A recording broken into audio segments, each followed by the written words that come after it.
Damn it. ఏంటిటా కుండబద్దలు కొడతా అట్ట. నమస్కారం, కుండబద్దల ప్రేక్షకులకి స్వాగతం. నేను గౌతమ్ కాటా. ఈ వీడియోలో నేను మీతో చెప్పాలనుకునే అంశం, ఆంధ్రప్రదేశ్ రాష్ట్రంలో మంత్రి పదవులు కేటాయించిన దాంట్లోనే మోడీ మార్కు రాజకీయం ఇక మొదలైపోయింది. ఖచ్చితంగా మోడీ ఏం చేయదలుచుకున్నాడో అది చేయడానికి తెర తీశాడు అనటానికి ఇదే ఖచ్చితమైన నిదర్శనంగా కనిపిస్తా ఉంది. ఎందుకంటే ఆంధ్రప్రదేశ్ రాష్ట్రంలో 3 మంత్రి పదవులు దక్కితే ఒకటి సహాయ మంత్రి, ఆ 2 తెలుగుదేశం పార్టీకి ఇచ్చారు, ఒకటి బీజేపీ పార్టీలో ఇచ్చారు.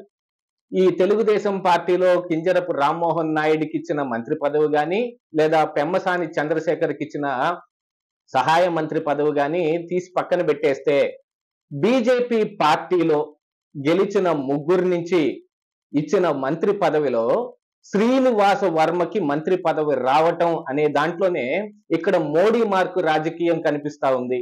ఎందుకంటే బీజేపీ పార్టీ ఆంధ్రప్రదేశ్ రాష్ట్రంలో ఏమంత బలమైందో మనందరికీ తెలిసిందే. ఇందులో మరి పురంధరేశ్వరి కానీ లేదా సీఎం రమేష్ గాని గెలిచిన వాళ్ళల్లో వాళ్ళ సొంతగా కొంత వాళ్ళ కృషి ఉంటుంది, దాంతో పాటుగా పక్క పార్టీల నుంచి వచ్చిన ఆదరణ ఉంటుంది. ఎందుకంటే ఇక్కడ కూటమి ఉంది కాబట్టి, తెలుగుదేశం పార్టీ జనసేన పార్టీ తోటి బీజేపీ కూడా కలిసి ఇక్కడ కూటమిని ఏర్పాటు చేశారు కాబట్టి, అందులో 6 ఎంపీ సీట్లను తీసుకున్న 3టిని కోల్పోయి 3 మాత్రమే వాళ్ళు గెలవగలిగింది.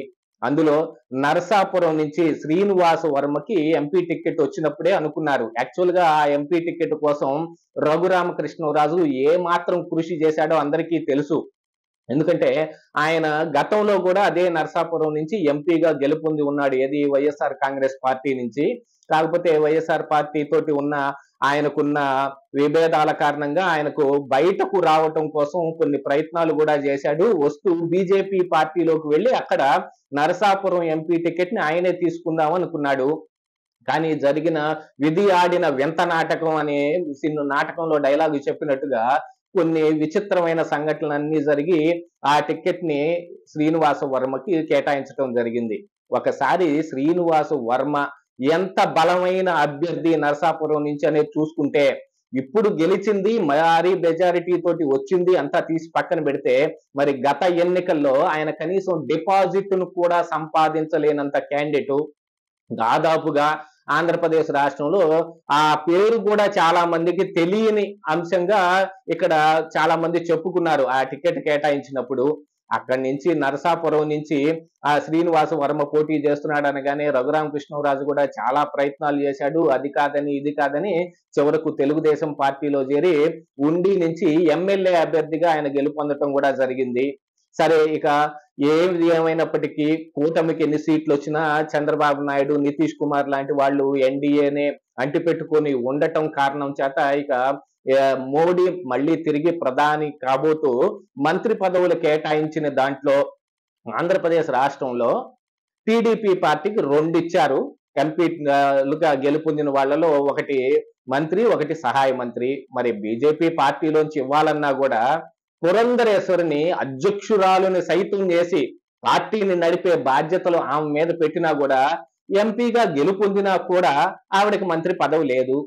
సరే, సీఎం రమేష్ గాని పురంధరేశ్వర్ గాని పక్క పార్టీల నుంచి వచ్చారు కాబట్టి వాళ్ళకి మంత్రి పదవి ఇవ్వడం లేదు. శ్రీనివాస వర్మ అయితే చాలా చిన్న స్థాయి నుంచి బీజేపీ పార్టీలోనే ఉంటూ కొన్ని దశాబ్దాలుగా ఆయన బీజేపీ కోసమే కృషి చేస్తూ ఉన్నాడు. కానీ ఆంధ్రప్రదేశ్ రాష్ట్రంలో ఎవరు ఎంత కృషి చేసినా బీజేపీ పార్టీ మాత్రం ఏమంతా బలపడింది ఏమీ లేదు. గత ఈ ఎన్నికలను తీసేస్తే, గత 2019 ఎన్నికలను తీసుకుంటే 100 కంటే కూడా తక్కువ పర్సంటేజీ ఓటు శాతం వాళ్ళకి రావటం జరిగింది. అంటే బీజేపీ పార్టీ యొక్క పరిస్థితి ఏమిటనేది అందరికీ క్రిస్టల్ క్లియర్ గా తెలిసిపోయిందే. అంటే ఇక్కడ నరసాపురంలో ఈ శ్రీనివాస వర్మ గెలుపు వెనకమాల ఉన్న అసలు రహస్యం ఏమిటి అనంటే కేవలం పొత్తు, కూటమి యొక్క బలమే. కూటమిలో బలంగా ఉన్నది టీడీపీ పార్టీ, జనసేన పార్టీ. అత్యంత బలహీనంగా ఉన్నది బీజేపీ పార్టీయే. బీజేపీ పార్టీకి తమ ఓటు మొత్తం షేర్ చేసిన దాని మీదటే శ్రీనివాస వర్మ ఇక్కడ గెలుపొందటం జరిగింది. లేదు ఆయనకే బలం ఉంది అని గట్టిగా ఎవరన్నా వాదించే వాళ్ళు ఉంటే మరి 2019 ఎన్నికల నాడు జరిగింది ఒకసారి గుర్తు తెచ్చుకోండి. ఆయనకు వచ్చిన ఓట్లెన్ని, ఆయన కనీసం డిపాజిట్ అన్నా సంపాదించగలిగాడో లేదో చూసుకోవాల్సిందే. సరే వాళ్ళ పార్టీలో నుంచే ఒక ఎంపీకి మంత్రి పదవి ఇవ్వాల్సి ఉన్నప్పటికీ పురంధరేశ్వరిని గాని సీఎం రమేష్ గాని తీసి పక్కన పెట్టడం వెనకున్న అసలు రహస్యం ఏమిటి? ఖచ్చితంగా ఇది బీజేపీ మార్కు రాజకీయం. శ్రీనివాస వర్మ లాంటి వాడిని మంత్రినిగా చేసి ఇక్కడి నుంచి ఇక బీజేపీ యొక్క బలాన్ని పెంచుకోవటం కోసం వాళ్ళు అనునిత్యం ప్రయత్నం చేస్తూ ఉంటారు. వాళ్ళ బలం పెరగటం అంటే ఆకట్టుకొని ప్రజల్ని తమ వైపు తిప్పుకొని ఓటు శాతం పెంచుకునే దానికంటే అత్యంత హేయకరమైన రాజకీయాలు చేయడం. ఎందుకంటే మహారాష్ట్రలో చూసాం, గెలుపొందిన తరువాత నాకు ఖచ్చితంగా ముఖ్యమంత్రి కావాల్సిందే అని ఉద్ధవ్ ఠాకరే పట్టుబట్టినప్పుడు ఆ పార్టీని చీల్చి పడేసేసి షిండే వర్గాన్ని ఒక దాన్ని తయారు చేసి వాళ్ళ బలాన్ని వీళ్ళు తీసుకుని ఫడ్నవీస్ ని అక్కడ ముఖ్యమంత్రిగా చేసుకోవటం కూడా జరిగింది. ఇలాంటి కార్యక్రమాలు ఏమన్నా ఇక్కడ కూడా మొదలు పెడతారా అనే అనుమానం రాక తప్పదు కదా. కానీ ఆంధ్రప్రదేశ్ రాష్ట్రం నుంచి ఎక్కువ ఎంపీలను పొంది ఉండి, అంటే టీడీపీ పార్టీకి 16 ఉన్నప్పటికీ 2 మంత్రి పదవులు ఇచ్చారు, బీజేపీ పార్టీకి 3 ఉన్నప్పటికీ 1 మంత్రి పదవి, మరి జనసేన నుంచి 2 ఉన్న వాళ్ళు కూడా కూటమిలో భాగంగా మరి వాళ్ళకి వస్తుందో రాదో తెలియదు. కానీ ప్రస్తుతానికైతే ఎటువంటి మంత్రి పదవి లేదు. కానీ ఇక్కడ ఓట్లు అత్యధికంగా ఉన్నది మాత్రం టీడీపీ పార్టీకి, ఆ తరువాత జనసేన పార్టీకి. ఆ ఓట్లతోటి గెలుపొందిన శ్రీనివాస వర్మకి ఇప్పుడు మంత్రి పదవి ఇచ్చారంటే దీన్ని ఏ రకంగా అర్థం చేసుకోవాల్సిన అవసరం ఉంది? ఎక్కువ ఎంపీలని ఆంధ్రప్రదేశ్ రాష్ట్రం నుంచి, సౌత్ ఇండియాలోనే ఎక్కువ ఎంపీలని కలిగి ఉన్న రాష్ట్రం ఇప్పుడు ఎన్డీఏలు కూటమిలో ఉన్నది ఆంధ్రప్రదేశ్ రాష్ట్రమే. ఆ తరువాత తెలంగాణలో 8 ఎంపీ సీట్లు వచ్చినప్పటికీ అక్కడ 2 మంత్రి పదవులు ఇవ్వటం జరిగింది. ఎందుకంటే డైరెక్ట్ గా గెలుపొందింది బీజేపీయే కాబట్టి.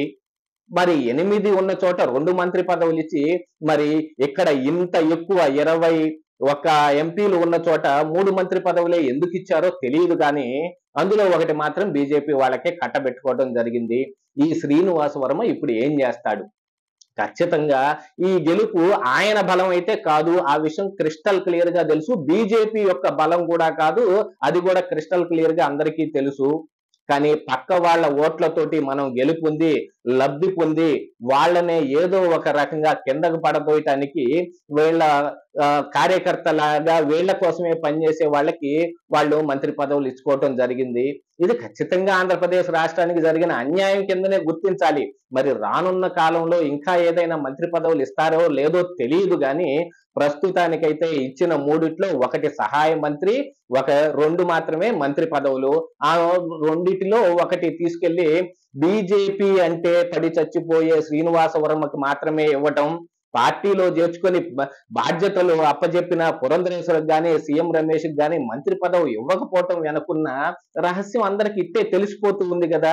ఇదే ఈ రోజు కుండబద్దలు.